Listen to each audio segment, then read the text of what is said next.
Sir sir నన్ను మీతో రానివ్వండి సార్. నేను ఆర్య సార్తో పాటు స్టేషన్లోనే ఉంటాను సార్.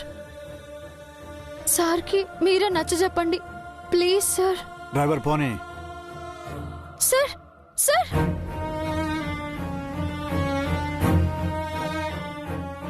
ఒకే ఒక్క రోజు ఇట్స్ మోర్ దెన్ ఎనఫ్.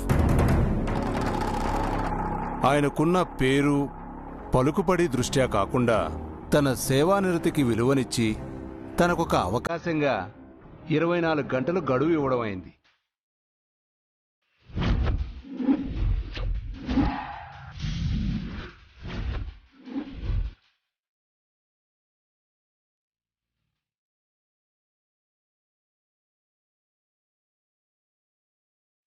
ఈ కేసు కోర్టు హియరింగ్ ఇప్పుడే ముగిసింది. ఇరు వర్గాల వాదనలు విన్న తరువాత జడ్జి గారు ఆర్యవర్ధన్ గారి అభ్యర్థన మేరకు తన నిర్దోషిత్వాన్ని నిరూపించుకునేందుకు ఒక్కరోజు గడువు ఇవ్వడం జరిగింది. ప్రస్తుతానికైతే కేసు రాగసుధ గారికి అనుకూలంగా ఉండడంతో చివరికి విజయం కూడా తనదే అవుతుందని కొంతమంది బలంగా విశ్వసిస్తున్నారు. మరి ఈ ఒక్కరోజు గడువులో ఆర్యవర్ధన్ గారు ఏం చేయగలరో, న్యాయం ఎవరి వైపు ఉందో, విజయం ఎవరిదో, ఆస్తి ఎవరిదో తెలియాలంటే వెయిట్ చేయక తప్పదు. లేబేటి లగే సర్దుకో బయలుదేరలా. అక్కడికి మా ఇంకెక్కడికే? మన ఇంటికి. మన ఇంటికా? ఇప్పుడు దేనికి మామ్? ఏ కోర్టు నుంచి నోటీస్ వచ్చేంత వరకు ఇక్కడే ఉంటావా? షీలా గారు ఏంటి మీ ఉద్దేశం? ఏం వదిన గారు, తమరి పెద్ద కోడలు ఆస్తి డాక్యుమెంట్స్ అన్ని తీసుకెళ్లి ఆ రాగసుధ చేతిలో పెట్టింది. దాంతో కోర్టులో తీర్పు ఏకపక్షం కాబోయి కొంచెంలో తప్పించుకుంది. రేపైనా జరిగేది అదే. ఆస్తి మొత్తం ఆ రాగసుధ పాలు కావడం మనం కళ్ళారా చూడ్డం అంతే. అబ్బా మామ్, బ్రోయిన్లో 1 డే టైం తీసుకున్నారు కదా, లెట్స్ వెయిట్. 1 డేలో డేట్ చేంజ్ అవుతుందేమో కానీ ఆర్యవర్ధన్ గారి ఫ్యామిలీ ఫేటు చేంజ్ అవ్వదే. ఒక్క రోజులో కేసు మనకు ఫేవర్ అవ్వాలంటే ఏ దేవుడో దిగి రావాలి, లేదా ఏదో అద్భుతం జరగాలి. ఆ రెండు జరిగేవి కావులే కానీ బయలుదేరు బయలుదేరు బయలుదేరు. ఏం మనిషి అండి మీరు? కడుపుతో ఉన్న కూతురుతో ఒక తల్లి ఇలాగేనా మాట్లాడేది? ఆస్తి పోతుందేమోనని అత్తారింటితో తెగదింపులు చేసుకోమని చెప్తున్నారా? తల్లిని కాబట్టే కడుపుతో ఉన్న కూతురు ఎక్కడ కష్టాలు పడుతుందోనని నాతో తీసుకువెళ్తాను అంటున్నాను. చూడండి, ఒకసారి ఆడదాని మెడలో తాళి పడ్డాక కష్టమైనా సుఖమైనా బాధైనా సంతోషమైనా అంతా భర్తతోనే అనుకోవాలి. కష్టం రాగానే వదిలేసి వెళ్ళిపోతే ఇక సహధర్మచారిణి అన్న మాటకు అర్థమే ఉంటుందండి. చూడండి, ఇలాంటి మాటలు చెప్పడానికి వినడానికి పుస్తకాల్లో చదవడానికి బాగానే ఉంటాయి. ప్రాక్టికల్ గా పాటించడమే చాలా కష్టంగా ఉంటుంది. అంత కష్టం అనిపిస్తే మీరు మీ దారిన వెళ్ళొచ్చు, కానీ మా ఇంటి కోడల్ని మా అనుమతి లేకుండా తీసుకువెళ్లడం అనేది మాత్రం కుదరదు. అంటే ఇక్కడే ఉండి నా కూతురు ఏం చేయాలండి? మీతో పాటు రోడ్డున పడాలా? లేదా కడుపుతో ఉన్న కోడల్ని సాకుగా చూపించి సింపతితో ఆస్తిలో భాగం అడుగుదాం అనుకుంటున్నారా? ఇక చాలా ఆపండి.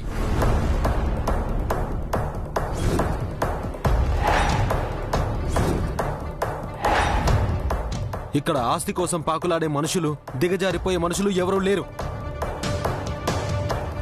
మీకు మీ అమ్మాయి గురించి అంత బెంగగా ఉంటే ఇప్పటికిప్పుడు మీతో పాటు తీసుకెళ్ళిపోండి. ఇంట్లో ఉన్న నెగటివిటీ మొత్తం పోతుంది.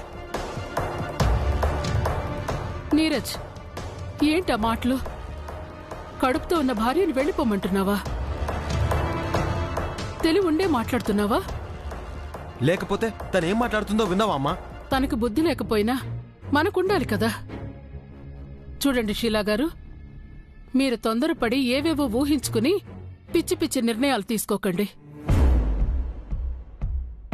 కడుపుతో ఉన్న అమ్మాయికి లేనిపోని టెన్షన్స్ పెట్టకండి. తనని మీకంటే మేమే బాగా చూసుకోగలం. అంటే ఏంటండి మీ ఉద్దేశం? మా బేటీని నేను పోషించలేనా? అది నిజమే కదా మామ్. ఊరికే ఓవర్ యాక్షన్ చేయకు. ఇద్దరికి ఫుడ్ పెట్టు రెండు పోతాయి. అది కాదు బేటీ. చూడండి, మీరు మాన్సికి ఏవేవో నూరిపోయకండి. మీరు వెళ్ళాలి అనుకుంటే వెళ్ళిపోండి. నా భార్యని ఎక్కడికి నేను పంపను. తనని ఎలా చూసుకోవాలో మా అందరికీ బాగా తెలుసు. మామ్ కాంప్రమైజ్ అయిపో. నువ్వే కదా బ్రోయిన్ లో గేమ్ చేంజర్ అన్నావు. 1 డే వెయిట్ చేస్తే తేలిపోతుంది కదా. అవును మామ్, నేనెక్కడికి రాను. బ్రోయిన్ లో ఖచ్చితంగా గెలుస్తారు. ఈ ఆస్తి ఎక్కడికి పోదు. మేము ఎప్పట్లాగే హ్యాపీగానే ఉంటాం. నువ్వు అనవసరంగా ఎక్కువ టెన్షన్ పడకు.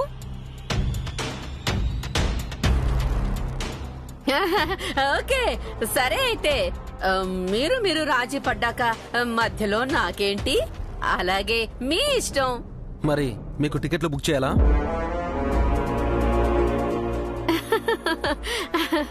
భలే వారల్లుడు గారు, బేటీని ఈ కండిషన్ లో వదిలేసి నేనెక్కడికి వెళ్తాను? నా డెసిషన్ నేను మార్చేసుకున్నానులేండి. అంతకంటే మీరేం చేస్తారులేండి. నీరజ్, మాన్సిని లోపలికి తీసుకువెళ్ళు. పద.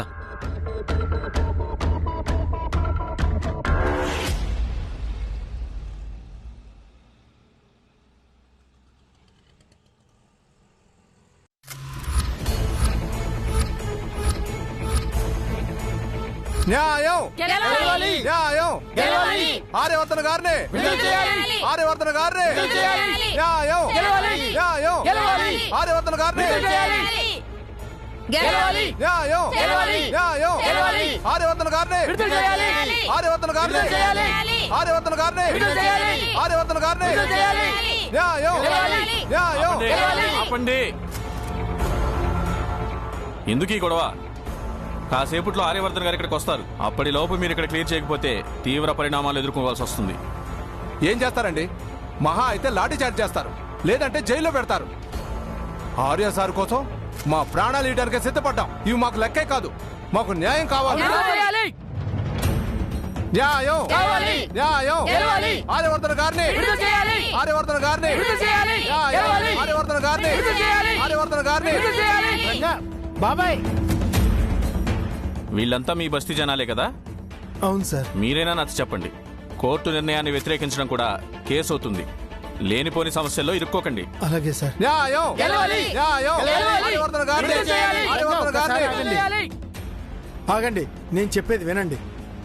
ఆర్యవర్ధన్ సార్ కోసం పోరాడదాం, కానీ ఇలా అల్లర్లతో కాదు, శాంతియుతంగా పోరాడదాం. ఎందుకు చెప్తున్నానో అర్థం చేసుకోండి. సుబ్బన్న, ఇంకా శాంతి గింతని మాట్లాడతావేంటి? ఆ శాంతిని చట్టాన్ని నమ్మే కోర్టుకు వెళ్లే వరకు ఊరుకున్నావు. దేనికి?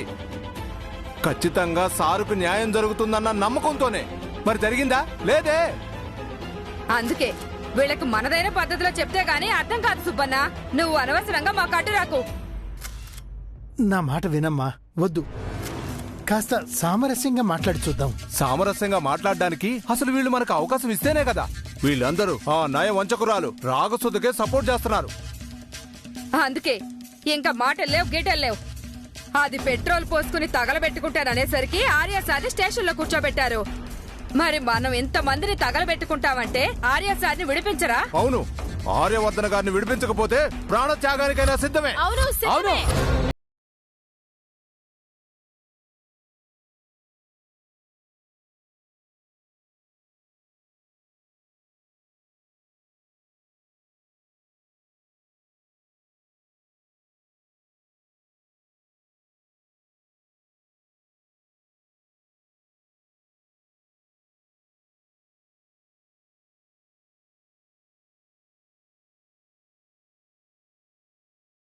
అరే సార్, ఆర్య సార్, అరే సార్, ఆర్య సార్, అరే sir, Arya sir, sir, Arya sir, బాబు, Arya sir, Arya sir, Arya sir, Arya sir, వదలండి.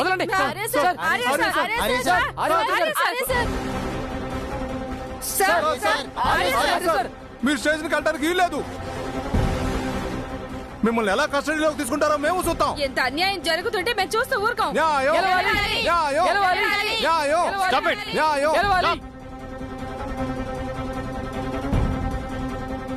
దయచేసి ఇష్యూ చేయకండి. న్యాయస్థానానికి పోలీసులకు సహకరించండి.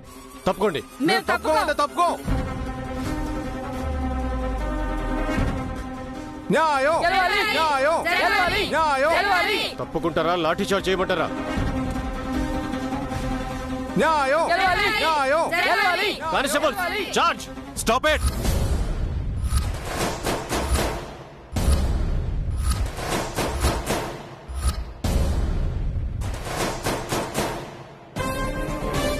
డీసీపీ గారు, వాళ్ళతో నేను మాట్లాడతాను.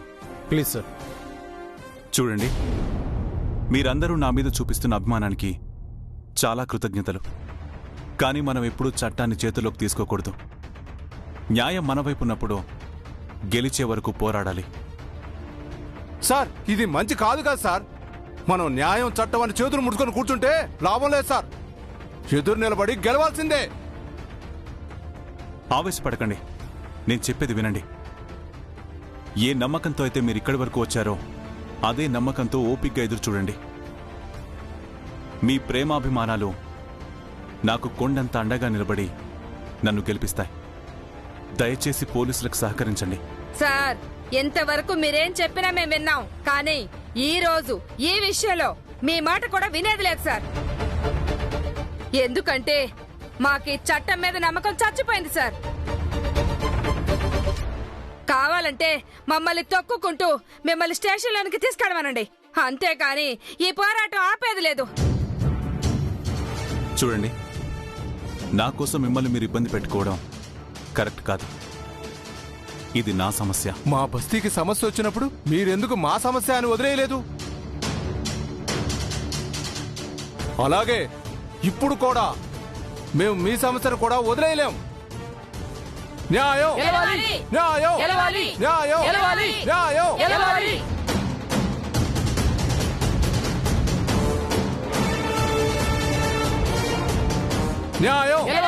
న్యాయం, న్యాయం. బాబాయ్, బాబాయ్ ప్లీజ్ ఆపండి, ఆపండి. ఒక్క నిమిషం నేను చెప్పేది శాంతంగా వినండి. మీ అందరికీ ఆర్య సార్ మీద ఎంత అభిమానం ఉందో నాకు తెలుసు. కానీ న్యాయం కోసం పోరాడే విధానం ఇది కాదు. నువ్వు సారు న్యాయబద్ధంగా చట్టానికి అనుకూలంగా ఉన్నంత మాత్రాన న్యాయం జరిగిందమ్మా? లేదే.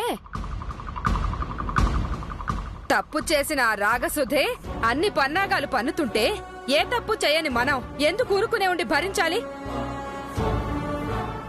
లేదు పిన్ని, తప్పు జరిగింది. అది నా వల్లే జరిగింది.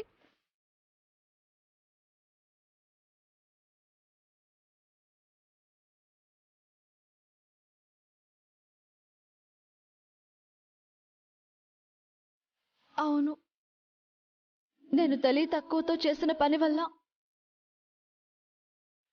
ఆర్య సార్ని నిర్దోషిగా నిరూపించే ఆధారాలు చేజారిపోయాయి.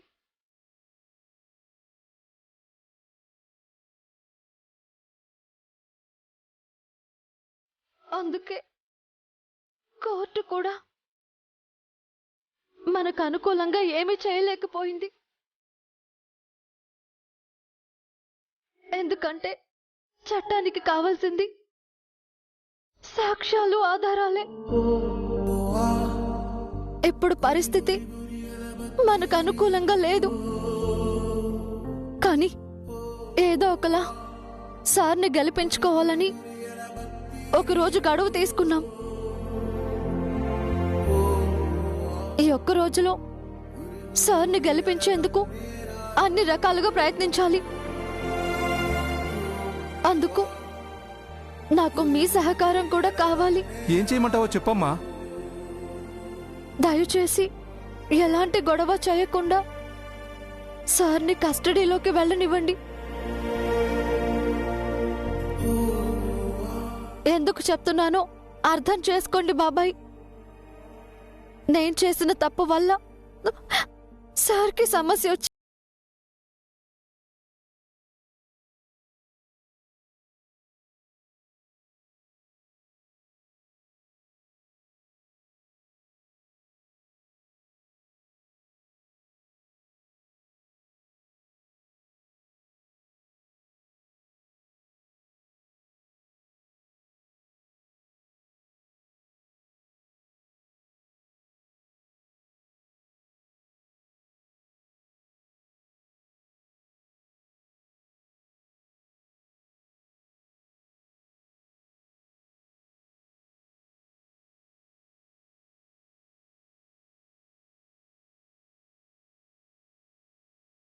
అంటే మాత్రం ఈసారి నీ మాట కూడా వినేది లేదు.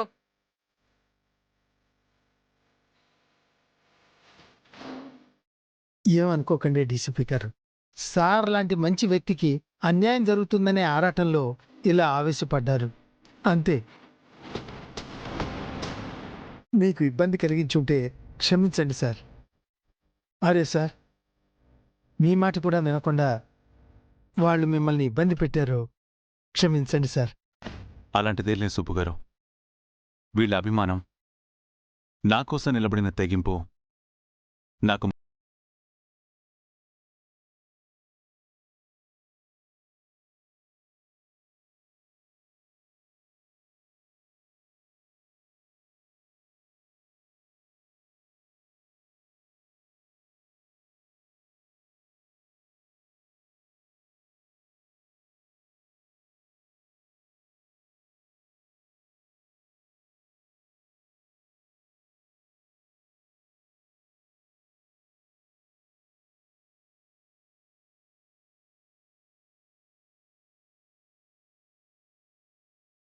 Please sir.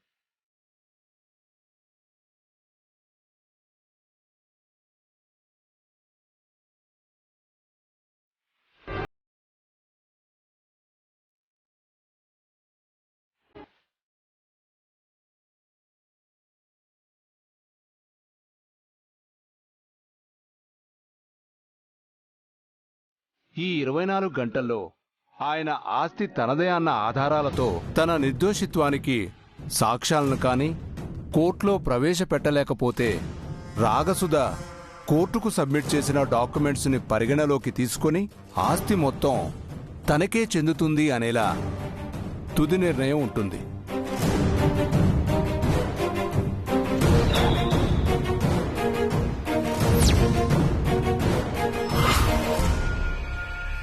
కోర్టులో జరిగిన దానికి సార్ చాలా బాధపడుతున్నట్టున్నారు. దీనంతటికి నేనే కారణం. నా వల్లే సార్ ఈ పరిస్థితుల్లో ఉన్నారు.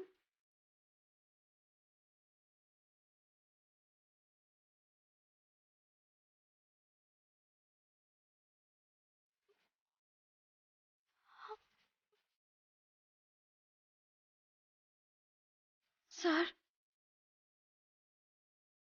జరిగిన పనికి నన్ను క్షమించండి అని అడిగేందుకు కూడా నాకు మొహం చల్లటం లేదు. నేను చేసిన దానికి క్షమాపణ కూడా ఉండదని నాకు తెలుసు. అయినా కూడా అడుగుతున్నాను, నన్ను క్షమించండి సార్. అను, నన్ను చెప్పనివ్వండి సార్. నేను చేసిన పనికి నాకు ఎవరిని ఫేస్ చేసే ధైర్యం కూడా లేదు. అందుకే నేను మా ఇంటికి వెళ్తాను సార్. ఏం మాట్లాడుతున్నావను? అవును సార్, కొంతమంది మాటలు, కొందరి చూపులు నన్ను నువ్వే దోషివి అని నన్ను వేలెత్తి చూపిస్తున్నట్టున్నాయి సార్.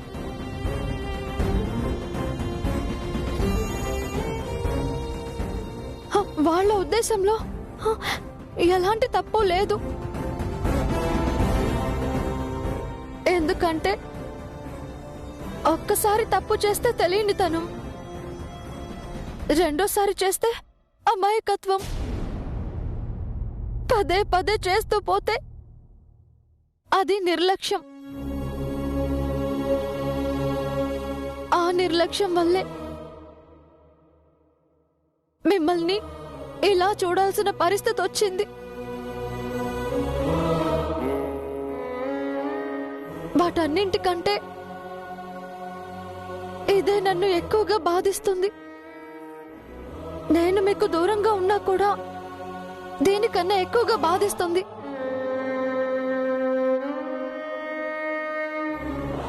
కానీ నేను చేసిన తప్పుకి అదే నాకు శిక్ష. ప్లీజ్ సార్, నేను బస్తీకి వెళ్ళిపో